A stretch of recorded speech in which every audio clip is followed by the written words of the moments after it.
Welcome to this Monday edition of Market Mantra, the program in which we give you a complete update on the economic news of the day. Listeners, today we'll also be taking calls from you on any queries that you may have on economic, business and stock market news. But do remember that we don't address company-specific queries. You can call us on 2331 4444, 2371 7106 and 2371 7117. I am Anubha Rohatgi and with me is my co-anchor in Hindi, Sonu Sood. धन्यवाद अनुभा। नमस्कार श्रोताओं, market मंत्र में आपका स्वागत है। रोज की तरह आज भी हम ताजा आर्थिक समाचार आप तक लाएंगे। श्रोताओं, आज सोमवार है। हर सोमवार की तरह आज भी हम आपके प्रश्न सीधे प्रोग्राम में शामिल करेंगे।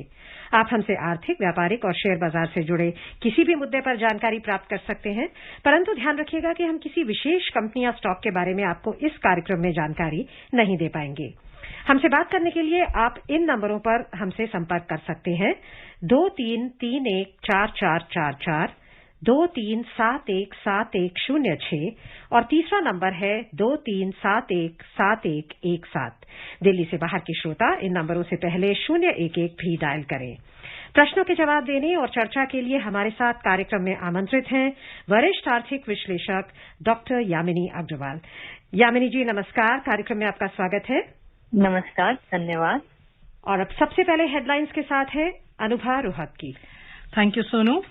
Domestic markets surge nearly 2%. Sensex jumps 848 points. Nifty closes above 14,900. India's wholesale price inflation rises to 10.49% in April.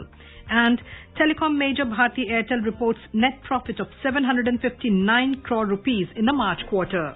घरेलू बाजारों में लगभग 2% का उछाल। सेंसेक्स 848 अंक बढ़ा। निफ्टी 14,900 से ऊपर हुआ बंद। भारत की थोक मूल्य पर आधारित मुद्रास्फीति की दर अप्रैल में बढ़कर 10.49% दर्ज हुई। और प्रमुख टेलीकॉम कंपनी भारती एयरटेल ने मार्च में समाप्त तिमाही के दौरान अपना शुद्ध लाभ 759 करोड़ रुपए दर्ज होने की सूचना दी।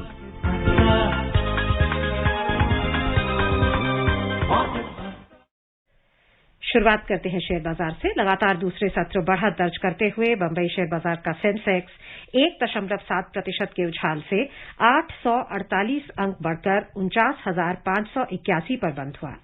देश में कोविड के मामले गिरने के बीच बैंकिंग और वित्तीय क्षेत्र में हुई मजबूत खरीदारी के बल पर बाजार में ये तेजी आई। नेशनल स्टॉक एक्सचेंज का निफ्टी भी 1.7% के ही उछाल में रहा और कुल 245 अंक बढ़कर 14,923 पर बंद हुआ। विस्तारित बाजार पर नजर डालें तो यहां भी तेजी का रुख था। बीएसई मिड कैप सूचकांक और स्मॉल कैप सूचकांक दोनों में 1.6% का उछाल दर्ज हुआ। Rising for the second straight session, the Sensex at the Bombay Stock Exchange surged 848 points or 1.7% to close at 49,581 today. The rally was driven by strong buying in banking and finance stocks amid falling COVID cases in the country. The Nifty at the National Stock Exchange jumped 245 points or 1.7% to close at 14,923. In the broader market, the BSE mid-cap and the small-cap index jumped 1.6% each. Market breadth on the BSE was strong. All BSE sectoral indices except telecom ended the day in the green. Banking index led the rally with a surge of nearly 4%. Metal, realty, power and auto indices jumped nearly 2% each. Energy index gained 1.4%. IT index rose 0.8%. Capital goods and the oil and gas indices advanced 0.6% each. The telecom index was the only sector to end in red, falling 1.4%. Anubha, अब हमारे साथ हमारे आज के पहले श्रोता जुड़ गए हैं, इंतजार कर रहे हैं। अजीत हैं गोंडा यूपी से। अजीत जी आपका स्वागत है, सवाल पूछें। अजीत, आप हमें सुन पा रहे हैं? हेलो जी, अजीत जी आप हमारे साथ?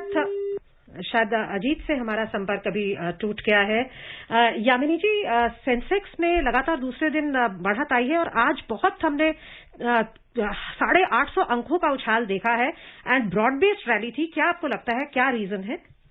जी देखिए, एक तो कोविड केसेस के जो नंबर ऑफ रिपोर्टिंग्स हैं वो रिड्यूस हुए हैं।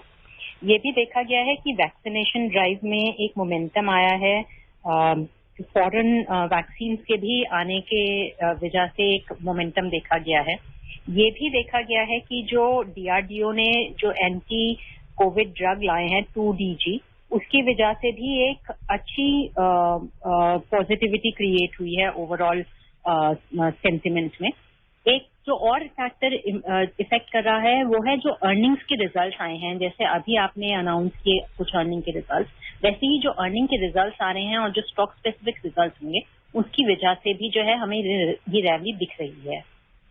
Yamini, do you see the Nifty? I mean, Nifty is very close to now the 15,000 mark. Do you see that happening, the Nifty, at least reaching that or even moving, beyond the 15,000 mark this week if the cases continue to, fall and everything else, the the overseas markets also are positive?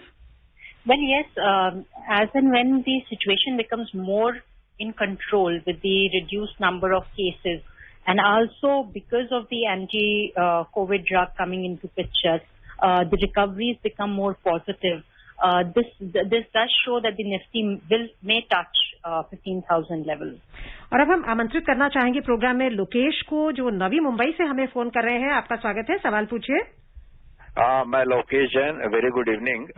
मेरा ये सवाल है ma'am कि अभी मैंने जनवरी में कुछ mutual fund है उसको डेप्ट में पार्क किया था, और ये करंट सिचुएशन को देखते हुए शुड आई री enter in this? So I would like advice on this ma'am.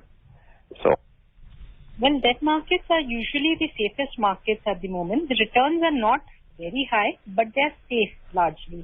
So debt markets में आप निवेश कर सकते हैं थोड़ा थोड़ा अमाउंट करके। अभी मार्केट स्टेबल है इस डेट मार्केट्स के लिए, इन्वेस्टमेंट्स के लिए। लोकेश जी, हम आपको बता दें और अपने सभी श्रोताओं को बता दें कि संडे को यानी रविवार को हमारा जो प्रोग्राम होता है वो म्यूचुअल फंड्स के लिए ही डेडिकेटेड होता है, और उस दिन आप कोई भी प्रश्न पूछ सकते हैं, किसी पर्टिकुलर म्यूचुअल फंड के बारे में भी जानकारी ले सकते हैं। सो ये आप सभी के लिए यूजफुल जानकारी रहेगी। And now we've been joined by Satish from Delhi. Welcome to the program, Satish. Please ask your question. Madam, पिछले काफी सालों से ना यूएस ने भारत को करेंसी मैनिपुलेटर में डाला हुआ है, तो मैडम इससे क्या हानि है? और दूसरा सवाल एक और है कि कुछ लोगों का कहना है कि जो डॉलर है ना वो काफी कम नीचे आ सकता है, लेकिन भारत ना अपने एक्सपोर्ट के चलते डॉलर की वैल्यू को ना नीचे नहीं आने दे रहा, उसको ऊपर ही रहने दे रहा है। इसी वजह से ना यूएस ने इसको करेंसी मैनिपुलेटर में भी डाला हुआ है। मैडम ये बताइएगा। धन्यवाद जी। यूजुअली जो करेंसी मैनिपुलेटर की कंडीशंस होती हैं वो डिपेंड करती हैं कि उनका कितना जो है ट्रेड डेफिसिट है दूसरी कंट्री के साथ, और जो है वो कितना मानते हैं कि जो करेंसी है वो अपनी वैल्यू से डेप्रिशिएटेड वैल्यू पे है। तो ये माना जाता है क्योंकि एक्सपोर्ट्स को कॉम्पिटिटिव बनाने के लिए जो बहुत सारी डेवलपिंग कंट्रीज हैं वो अपने करेंसी को डेप्रिशिएटेड वैल्यू पे रखती हैं, और इसमें काफी सारी कंट्रीज को वो जो है मानते हैं कि वो करेंसी मैनिपुलेटर्स हैं, क्योंकि जो इंटरवेंशन सेंट्रल बैंक्स का होता है उसके तहत कुछ रिजर्व या कुछ बाइंग होती है जिसके तहत मैनेज किया जा सकता है US two dollar two rupee या यूएस डॉलर टू यॉन या कोई भी और करेंसी जिसको हम कहें। इसका इफेक्ट ये होता है कि जो है एक अच्छा प्रदर्शन नहीं देता आपकी परफेक्ट कैपिटल मार्केट्स को, जो परफेक्ट आपकी फॉरेन एक्सचेंज मार्केट्स हैं खास तौर पे, और जो ओवरऑल माना जाए हमारी markets floating rate of exchange rate पर हैं और मार्केट डिटरमिन्ड है ज्यादातर। Moving on, rising for the second straight session, the rupee appreciated 7 paisa today against the dollar to close at a 1.5-month high of 73 rupees 22 paisa against the dollar amid positive domestic markets and weak American currency. The domestic currency has strengthened 20 paisa in the last two sessions. Meanwhile, the dollar index, which gauges the greenback's strength against a basket of 6 currencies, fell 0.09% to 90.23. Delhi से विनोद है हमारे अगले श्रोता। विनोद जी, आपका स्वागत है, सवाल पूछिए। हेलो जी सवाल पूछिए। मैम मैं कॉल बैक कराती हूँ अभी उनसे। जी okay. So, rupee, we have seen, अभी देखा हमने आज की काफी इसमें दूसरे दिन बढ़त हुई है, 20 पैसे की स्ट्रेंथ आई है। सो क्या सोचती हैं आप यामिनी जी, क्या जो एक हम दौर देख रहे थे कि 75 को क्रॉस कर गया था, बहुत ज्यादा वीकनेस आ गई थी रुपये में, वो उस दौर से शायद हम गुजर गए हैं, फिर स्टेबिलिटी लौट आई है? हाँ जी, देखा जा रहा है कि मई के मंथ में जो FII आउटफ्लोज थे वो 6,400 करोड़ के आसपास थे, तो जिसकी वजह से रुपी पे काफी प्रेशर आया था। ओवरऑल क्योंकि एक्सपोर्ट्स भी अब इम्प्रूव कर गए हैं जैसे इन्फॉर्म किया गए हैं, और ओवरऑल जो मार्केट सेंटिमेंट है वो भी थोड़ा इम्प्रूव करता जा रहा है। जैसे जैसे कोविड के केसेस अब थोड़े रिड्यूस्ड हो रहे हैं, तो उससे एक बेटर इफेक्ट पड़ेगा रुपी के ऊपर। मैक्रो इकोनॉमिक फंडामेंटल्स जो खासतौर पे है फिस्कल डेफिसिट, उन्हें देखते हुए ये देखना पड़ेगा कि ये रुपी की डायरेक्शन क्या रहेगी, और जो सोवरेन रेटिंग्स हैं वो भी एक काफी हद तक इफेक्ट करेंगी रुपी के स्तर को। और अब उत्तर प्रदेश से हमारे साथ जुड़ गए हैं कुमार। प्रोग्राम में आपका स्वागत है, अपना सवाल पूछिए। कुमार, आप हमें सुन पा रहे हैं? हेलो जी कुमार जी, आप ऑन एयर हैं, सवाल पूछिए।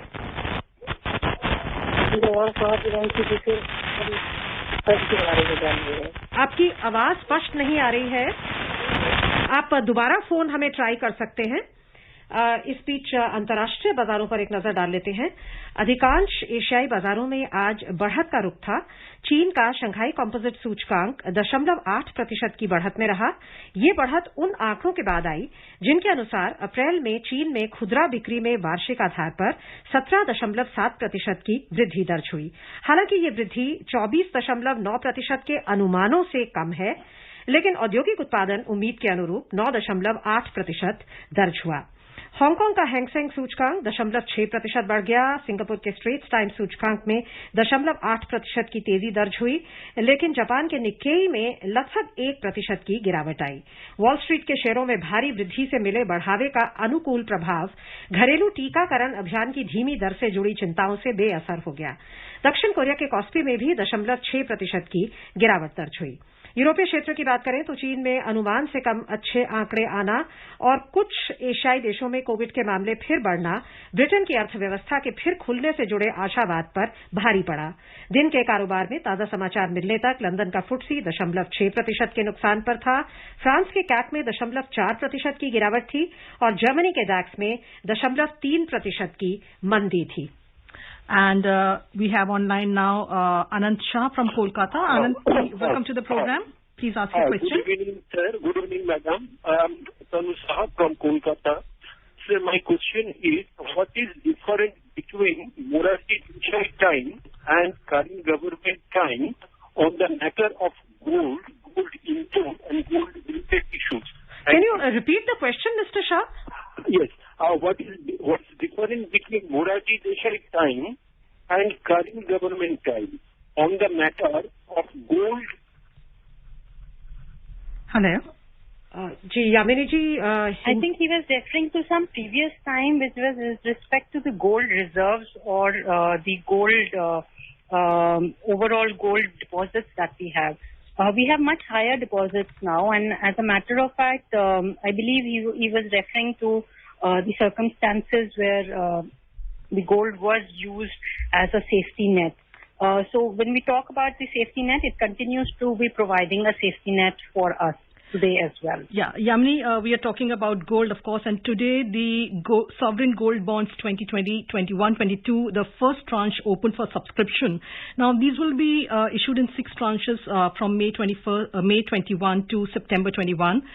Now, the issue has come at a time when the gold prices are rising. Can you explain for our viewers, for our listeners, exactly what these bonds are as an instrument of investment, and how do these compare to physical gold or even, trading in gold? ETF. Well, these are financial instruments in which you can invest if you're interested in investing at the price of what the gold is available right now.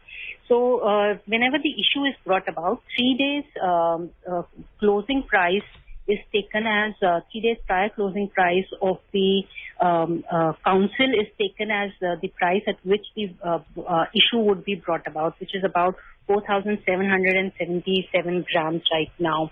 And this particular issue you can invest into in this financial instrument, which will give you a return of about 2.5% per annum.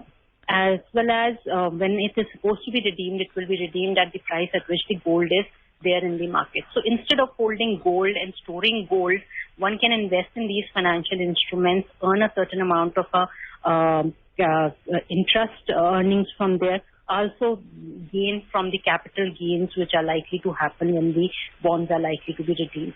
And there would be a capital gains exemption which also would be given. So there would be no capital gains tax on that as well. Mumbai से रत्नाकर जी हमारे साथ जुड़ गए हैं। रत्नाकर जी, आपका स्वागत है, सवाल पूछें। जी रत्नाकर जी, आप हमें सुन पा रहे हैं? शायद संपर्क में कुछ बाधा है। आपसे ये जानना चाहेंगे यामिनी जी कि एशियाई बाजारों में आज काफी कहें कि डिप्रेस्ड सेंटिमेंट है, बिकॉज वहां पे मिक्स्ड न्यूज है। कंपनी रिजल्ट्स अच्छे हैं, ब्रिटिश इकोनॉमी खुल रही है। चीन में देखें तो कुछ जो फोरकास्ट के मुताबिक आया है इंडस्ट्रियल आउटपुट, लेकिन कुछ रिटेल सेल्स के जो आंकड़े आए हैं वो आशा के अनुरूप नहीं आए हैं। कैसे लगता है आपको अभी कौन से फैक्टर्स हैं जो बाजारों को ज्यादा आगे प्रोपेल करेंगे अपवर्ड और डाउनवर्ड? जी, ये फैक्टर्स की जो वेरिएंस है उनका कितना इफेक्ट रहेगा कोविड सिचुएशन के ऊपर, और कितनी इकोनॉमीज को अभी वैक्सीनेशन के द्वारा थोड़ा रिलीफ मिलेगा लॉकडाउन से, एक इन फैक्टर्स पे इफेक्ट पड़ेगा। और एक वो कितनी फास्ट उनको रिकवर कर पा रहे हैं अपनी इकोनॉमीज को लॉकडाउन से मूव आउट करते हुए, तो वो सब फैक्टर्स जो है इफेक्ट करेंगे सेंटिमेंट्स को। खास तौर पे अगर देखा जाए तो कुछ इकोनॉमीज में काफी ज्यादा बढ़ रहा है क्योंकि वेरिएंट्स हैं स्ट्रेन्स के, जिसकी वजह से काफी शंकाएं आ रही हैं। And now we been joined by Javed from Delhi. Javed, आपका प्रोग्राम में स्वागत है, अपना सवाल पूछिए। Madam, good evening. I am calling from Kishanganj. Madam, my question is what is the reason madam when I buy the share price goes down but when I sell the price but price goes up? What is reason madam? Kindly follow the slide. I think he was asking about diesel prices. Why do they go up and why do they go down? They are market determined. Primarily, it is dependent upon the international prices of oil as to how the petrol and diesel prices would be. I think वो shares की बात कर रहे थे। शायद उनके साथ ऐसा कुछ वाकया हुआ है कि जब भी वो बेचते हैं तो प्राइसेस ऊपर चले जाते हैं और खरीदते हैं तो नीचे चले जाते हैं। सो इसमें तो कुछ कह नहीं सकते यामिनी जी, अनसर्टेनिटी है हमेशा शेयर प्राइस में। हाँ जी, वो तो it is primarily because of the trading which happens in the share markets which is completely dependent upon the supply and the demand for that particular share. तो मार्केट्स में movement जो आती है वो मांग और सप्लाई की वजह से आती है। पंकज है मुंबई से हमारे अगले कॉलर। स्वागत है, सवाल पूछिए। हेलो जी पंकज जी, सवाल पूछिए। Hi. So in the past few months, we have seen a good rally in metals, pharma, and even sugar stocks. So do you think that will continue? And any other sectors you feel will be beneficial in the next, say, 6 months timeline? Well, pharma sector is likely to be one of the sectors which will continue to gain in the future. Also, FMCG sector and banking sector are ones which one can look at. Besides that, IT sector is also an important sector to look for because there are likely to be some gains there. There would be stock-specific rallies which will also be seen because primarily the earning results would be out this week as well as the next. So again, stock-specific rallies would be observed in the market. Yamini ji, metal और sugar के बारे में भी उन्होंने पूछा था कि उसमें जो रैली है वो क्या कंटिन्यू करेगी? जी, मेटल और शुगर के बारे में, मेटल में तो थोड़े हद तक कंटिन्यू करेगी, पर शुगर में कहना थोड़ा अभी मुश्किल होगा। Right, and now we've been joined by Mr. Chandra Yadav from Navi Mumbai. Welcome to the program. Please ask your question. हाँ, मैं नमस्कार madam, good evening. Jitendra Yadav नई मुंबई से बोल रहा हूँ। मेरे 2 क्वेश्चन है मैम। एक, मेरे पोर्टफोलियो में कुछ शेयर है, कुछ समय लिए थे, उसके बाद वो नॉन ट्रेडिंग दिखा रहे, एंटी दिखा रहे हैं, उसका मतलब जानना चाहता हूँ। और दूसरा मैम कि पिछले 2-3 महीने से जो खाने वाले तेल है, एडिबल ऑयल, वो मतलब उनकी कीमत बढ़ रही है देखा जाएगा तो इस पर क्या कर सकते हैं हम कि वो कीमत कम हो जाए? जिस तरह से पिछले कुछ पहले जब हमारे देश में दालों की कीमत बढ़ रही थी सरकार ने पॉलिसी लाया तो दाल की कीमत नियंत्रण हो गया था। इस पर क्या कर रही है सरकार हमारी? धन्यवाद मैडम। जी, जहाँ तक नॉन ट्रेडिंग शेयर्स का सवाल होता है, वो शेयर्स या तो स्टॉक एक्सचेंज से डीलिस्ट हो गए हैं या फिर वो ट्रेडिंग वैल्यू से कम हो गए हैं, जिसकी वजह से वो आउट ऑफ ट्रेड हो गए हैं। तो ओवरऑल हो सकता है जब डीलिस्ट हुए हों तब आपको पता नहीं चला हो, इसलिए अगर आप उनको बेचना चाहते हैं तो आप उनके प्रमोटर्स को या मैनेजमेंट को बेच सकते हैं उन्हें उनको लिख करके। जहां तक एडिबल ऑयल्स की बात है, एडिबल ऑयल्स की जो प्राइस में राइज है वो कोई अभी स्पेसिफिक कंट्रोल नहीं नजर आ रहा और ना ही कोई कंट्रोल स्पेसिफाई किया जा रहा है। अगर प्राइसेस बहुत ज्यादा हाई या वॉलेटाइल होती हैं तब गवर्नमेंट रेगुलेशन लाती है ताकि कंज्यूमर्स के सेफ्टी हो सके और उन्हें चीजें सही दामों पे मिल सके। And in fact Yamini ji, palm oil के जो प्राइसेस हैं वो ग्लोबल प्राइसेस बहुत हाई हैं, so it's a global rally. So it is a global rally, so it depends upon the price mechanism that is followed in the particular industry. So it is not regulated by the government specifically. अब फिर हमारे साथ जुड़ गए हैं रत्नाकर मुंबई से, आपका स्वागत है, सवाल पूछिए। Hello, good evening ji. Good evening. मेरा सवाल है कि कोरोना के केसेस तो ऑल ओवर इंडिया बढ़ रहे हैं, तो वैसा ट्रांसपोर्ट भी कम हो रहा है, ट्रांसपोर्ट ज्यादा नहीं चल रही है, तो फिर भी पेट्रोल और डीजल के भाव तो बढ़ रहे हैं, इसका रीजन क्या है? और एफएमसीजी मार्केट में आने वाले समय में शेयर्स में इन्वेस्टमेंट करना कैसा रहेगा? जी, पेट्रोल और डीजल की प्राइसेस अभी कुछ समय में इसलिए इंक्रीज हुई हैं क्योंकि इंटरनेशनल प्राइसेस भी इंक्रीज हुई थी और क्योंकि टैक्सेस भी उनके ऊपर बढ़ाए गए थे, तो जिसकी वजह से वहां पे इंक्रीज देखी गई थी। जहां तक एफएमसीजी सेक्टर का सवाल है, एफएमसीजी सेक्टर में अभी निवेश कर सकते हैं, एक अच्छा रिटर्न देने की पॉसिबिलिटी है। And let's move on to the next story. India's wholesale price inflation, or WPI, rose to 10.49% in April compared to 7.39% in March on account of sharp surge in oil price and global commodity prices. The inflation in April is high primarily because of rise in prices of crude, petroleum and manufactured products as compared to the corresponding month of the previous year, the official release said. Inflation in the fuel and power basket zoomed to 20.94% in April, while manufactured products inflation stood at 9.01%. Food inflation rose to 4.92% and the non-food particles inflation jumped to 15.58% according to the data released by the ministry. While vegetable prices pulled the index down, food items like egg, meat, fish and pulses witnessed hardening of prices.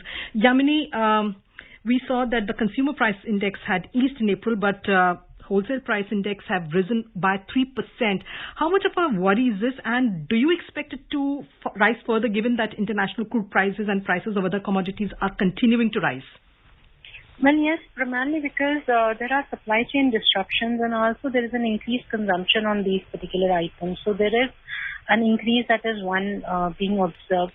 So if they continue, especially supply chain disruptions, and because the migrant workers have moved to their homes and are not here, there are factories which are not able to operate to the full capacity. So that is also affecting the production of certain items. Again, transportation is another cause, and again the fuel prices is again a factor which is leading to the inflation. So these are certain factors which would continue to put a pressure on the inflation. अब हम स्वागत करना चाहेंगे संजय का, जो गुरुग्राम से हमें phone कर रहे हैं। आप सवाल पूछिए अपना। यामिनी जी, गुड इवनिंग। मेरा सवाल हो सकता है आउट ऑफ द लाइन है, बट मान लीजिए अगर आपको 5 से 6 साल के होराइजन में इन्वेस्ट करना हो तो कोई 2 सेक्टर आपकी राय है? 5 से 6 साल के होराइजन में अगर आपको निवेश करना है तो आईटी एंड फार्मा सेक्टर्स दोनों ही एवरग्रीन सेक्टर्स हैं अभी, जिनके अंदर आप निवेश कर सकते हैं। इंफ्रास्ट्रक्चर सेक्टर भी ऐसा सेक्टर है जिसमें आप 5 से 6 साल के लिए इन्वेस्ट कर सकते हैं। यामिनी जी, अगर हम इन्फ्लेशन की बात करें तो WPI के जो फिगर्स आए हैं, आपको लगता है कि उससे कुछ अंदेशा है कि शायद कंज्यूमर प्राइस इंडेक्स भी बढ़ सकता है आने वाले महीनों में? हाँ जी, उससे काफी हद तक एक अंदेशा है कि कंज्यूमर प्राइस इंडेक्स भी बढ़ सकता है, जिसे काफी हद तक कंट्रोल करने की कोशिश कर रही है आरबीआई लिक्विडिटी मैनेज करते हुए। पर क्योंकि होलसेल प्राइस इंडेक्स बढ़ा हुआ है, उसकी वजह से रिटेल इन्फ्लेशन भी बढ़ सकता है, पर क्योंकि अभी डिमांड लो है तो इतनी फास्ट पेस पे नहीं बढ़ेगा। सो आपको लगता है कि आरबीआई के पॉलिसी पे इसका कुछ असर होगा? जी, आरबीआई ज्यादातर अकोमोडेटिव स्टैंड मेंटेन कर रही है और कोशिश कर रही है कि इंटरेस्ट रेट्स को जिस लेवल पे रखा हुआ है उसी लेवल पे रखे, ताकि इंडस्ट्री और इन्वेस्टमेंट्स को जो है कंटिन्यूस सपोर्ट मिल सके इकोनॉमिक रिकवरीज के अंदर। कोशिश ये भी की जा रही है कि बैंक को भी लिक्विडिटी प्रोवाइड की जा सके ताकि वो लोन्स की सुविधाएं लोगों तक पहुंचा सकें। इसी के साथ ये भी देखा जा रहा है कि वो इंटरेस्ट रेट नहीं कम कर पा रहे, क्योंकि जो इन्फ्लेशन रेट है वो हायर लेवल पर है अभी देन व्हाट जो वो एक्सपेक्ट कर रहे हैं उससे ज्यादा है, तो इसलिए वो जो है इंटरेस्ट रेट को घटाएंगे नहीं। Right, moving on to the commodities. Crude oil prices held firm today, trading in a tight range as European economic reopenings offset gloom from surging COVID-19 cases in Asia and underwhelming Chinese manufacturing data. Brent crude oil futures rose 3 cents to $68.74 a barrel, and US crude was up 4 cents at $65.41 a barrel. Both contracts have risen more than 30% since the start of the year. The British economy reopened today after 4 months of COVID-19 lockdowns. France, Portugal, Spain and the Netherlands have also eased COVID-related restrictions in recent weeks. The promise of strong economic growth has kept oil prices high in recent weeks, although the pace of inflation has kept many investors concerned about the possible rise of interest rates and fall of consumer spending. Disappointing economic data from China also added to the pressure. Yamini, crude prices held firm, but they have been on the rise. And of course, like we're seeing, the economies are opening up, and as we just saw in this news item, that oil prices are high because there's a promise of strong economic rebound. So that's going to definitely affect the prices here in India, which have been on the rise. Well, yes, it will affect because 80% of our needs are being imported, and as a result, it will affect the overall price levels of petrol and diesel here as well, and would affect the inflation as well. आइए चलते हैं सोने की ओर। मजबूत वैश्विक संकेतों के बीच तेजी जारी रखते हुए मल्टी कमोडिटी एक्सचेंज में जून में डिलीवरी वाले सोने का मूल्य 312 रुपए बढ़कर 47,988 रुपए प्रति 10 ग्राम पर जा पहुंचा।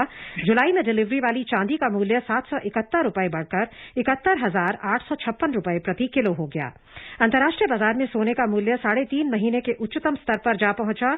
स्पॉट सोना आधा प्रतिशत बढ़कर $1,850 प्रति आउंस हो गया और चांदी 8% की वृद्धि से $27.62 प्रति आउंस हो गई। क्या कहेंगे आप यामिनी जी, अभी जो सिचुएशन है कोविड की अनसर्टेनिटी, वेव्स कब आती हैं, कब एब होती हैं, अभी इतना सुनिश्चित नहीं है, ऐसे में आपको लगता है कि सोने का आकर्षण बना रहेगा और आगे प्रोस्पेक्ट्स बढ़ने के ही हैं प्राइसेस के?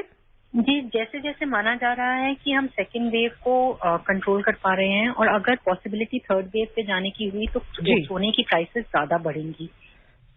Right, moving on, telecom major Bharti Airtel today reported a net profit of 759.2 crore rupees for the quarter ended March 31st, in comparison to a loss of 5,237 crore rupees in the same quarter last year.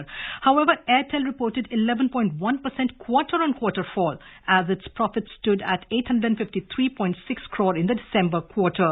The company's average revenue per user, or ARPU, declined nearly 13% in the March quarter to 145 rupees per user from a 3-year high of 166 rupees in the previous quarter. And कार्यक्रम का समय समाप्त हो रहा है, सो हमें चर्चा को भी यहीं समाप्त करना होगा। यामिनी जी, बहुत बहुत धन्यवाद आपका शामिल होने के लिए और हमारे श्रोताओं को बहुमूल्य जानकारी देने के लिए। And before we close, a reminder of the headlines. Domestic markets surged nearly 2%. Sensex jumps 848 points. Nifty closes above 14,900. India's wholesale price inflation rises to 10.49% in April. And telecom major Bharti Airtel reports net profit of 759 crore rupees in the March quarter. And that's it in this edition of Market Mantra. The program will be back at 6:30 p.m. tomorrow. Do join us then. Till then, this is Anubha Rohabgi and Sonu Sood saying bye-bye. Namaskar.